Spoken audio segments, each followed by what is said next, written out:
গ্রহণ করছেন, ইফতা বিভাগ থেকে পাগড়ি গ্রহণ করছেন, তাদের নাম বলা হচ্ছে মাওলানা মুফতি নুরুল্লাহ, পিতা মাওলানা নুরুদ্দিন, কালীগঞ্জ, গাজীপুর। দ্বিতীয় মাওলানা মুফতি মতিউর রহমান, পিতা মোহাম্মদ রফিকুল ইসলাম, নাটোর। মাওলানা মুফতি উমর হুসাইন, পিতা মোহাম্মদ হুমায়ুন কবির, টঙ্গী, গাজীপুর। মাওলানা মুফতি মনিরুজ্জামান, পিতা মোহাম্মদ আমানুল্লাহ, ভালুকা, মোমেন শাহী। মাওলানা মুফতি শেখ মোহাম্মদ আল আমিন, মোমেন শাহী, পিতা শেখ মোহাম্মদ আব্দুল জব্বার, মোমেন শাহী। মাওলানা মুফতি আনিসুর রহমান, পিতা মোহাম্মদ সাইদুল ইসলাম, পূর্বধলা, নেত্রকোনা।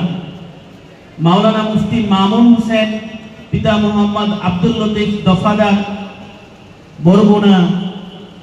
মাওলানা মুফতি ওয়াক্কাসউদ্দিন, পিতা মোহাম্মদ সগীর আহমদ, নোয়াখালী। মাওলানা মুফতি আব্দুল কাদের জিলানী, পিতা মোহাম্মদ আব্দুল কুদ্দুস শিকদার, দক্ষিণখান, ঢাকা। মাওলানা মুফতি জহিরুল ইসলাম, পিতা মোহাম্মদ আব্দুল মুতালেব, হায়দ্রাবাদ, পুবাইল, গাজীপুর। মাওলানা মুফতি জামিল আহমদ, পিতা মাওলানা নজির আহমদ, দত্তপাড়া, টঙ্গী, গাজীপুর।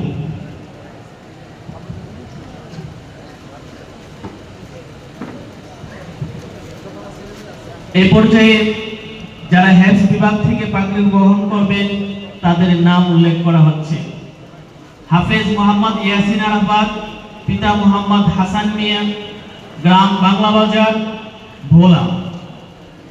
হাফেজ মোহাম্মদ আব্দুল্লাহ আসাদ, পিতা মোহাম্মদ কামাল হোসেন, শ্রীপুর, গাজীপুর।